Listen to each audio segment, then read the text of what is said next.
Have you ever wondered why we spend years in school learning history, science, and algebra, but graduate without knowing the first thing about money? We're taught to work hard, but not how to make money work for us. Welcome back to Quick Book Summaries, where you listen, learn, and grow. Today, we're exploring one of the most influential financial books ever written, Rich Dad, Poor Dad by Robert Kiyosaki.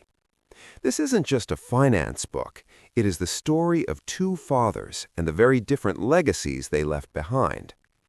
Robert Kiyosaki's story begins with a conflict. Growing up, he had two father figures.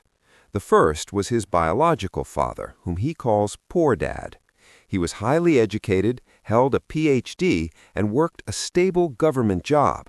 Yet, despite his intelligence and hard work, he struggled financially his entire life and died leaving bills to be paid. The second was his best friend's father, Rich Dad.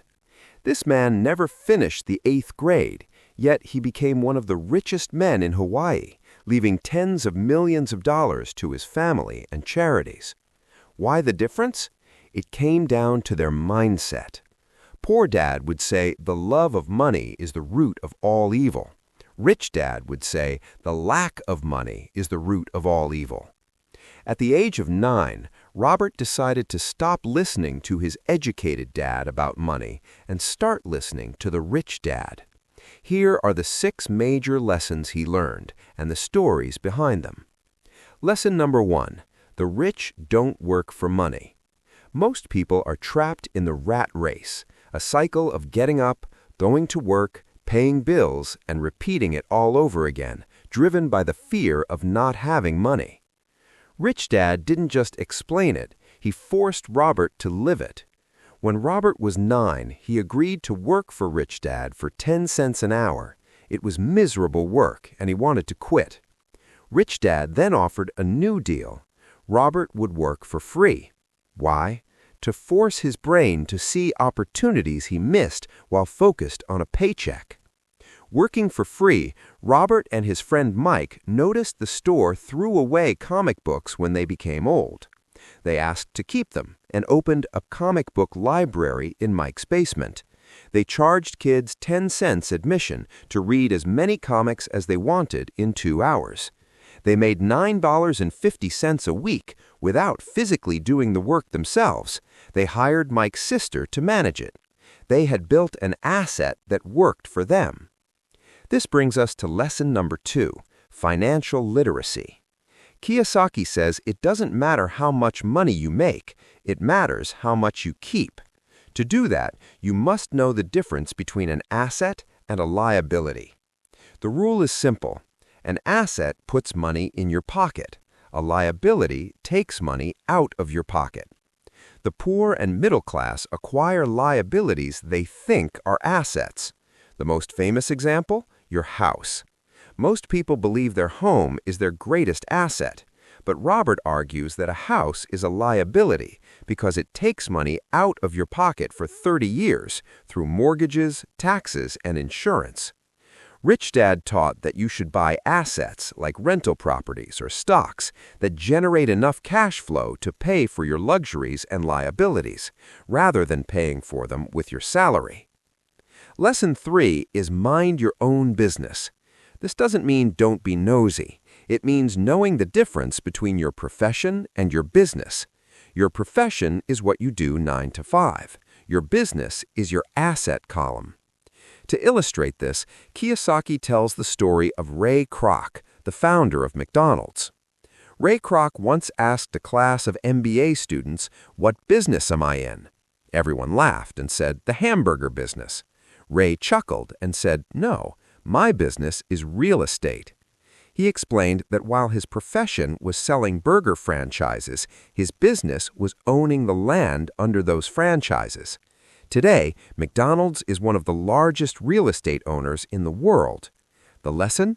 Keep your day job, but start buying real assets, stocks, bonds, or real estate that grow in value without you working there.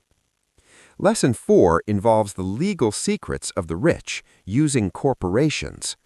Rich Dad explained that a corporation isn't a big building, it's just a file folder with legal documents, but it offers a massive tax advantage. Here's the difference. Employees earn money, pay taxes, and try to live on what is left. A corporation earns money, spends everything it can on expenses, and then pays taxes on what is left. For example, if you own a corporation, a vacation to Hawaii can be a board meeting. Car payments and health club memberships can be company expenses. The rich follow the rules, but they use the corporation to pay taxes on the leftovers, not the gross income. Lesson 5 is the rich invent money. This means seeing deals that others miss. Self-doubt often suppresses genius. In the real world, it's not the smart who get ahead, but the bold. Kiyosaki shares a story from the real estate crash in Phoenix. While everyone else was hiding their money in fear, Robert found a house worth $102,000. The owner needed to sell desperately and was asking for much less. Robert offered $79,000, and the offer was accepted. He didn't use his own money. He used a non-qualifying loan. Then he sold the house shortly after for a $40,000 profit. He didn't work for that money. He invented it by spotting an opportunity in the market that others were too afraid to see. Finally, Lesson 6 is work to learn, don't work for money. Kiyosaki believes you should take jobs to acquire skills, specifically sales and marketing, even if they pay less. He tells a story of interviewing a talented young reporter in Singapore. She wrote beautiful novels but couldn't sell them. Robert suggested she take a sales training course.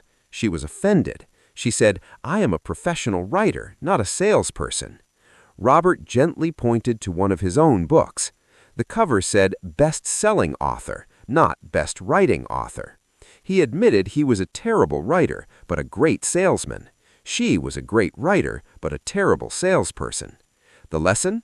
You are often only one skill away from great wealth, and usually that skill is sales. So, what is the takeaway from Rich Dad, Poor Dad? It's not just about money. It's about overcoming fear, cynicism, and laziness. Rich Dad's favorite habit? Pay yourself first. Even if you're short on cash, put money into your asset column before paying your bills. The pressure will force you to be creative and make more money. Wealth isn't just about luck. It's about comic books in a basement, understanding that your house takes money out of your pocket, and knowing that being a best-selling author requires learning to sell.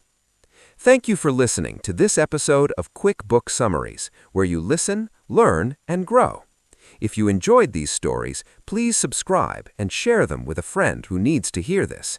Until next time, keep learning and keep growing.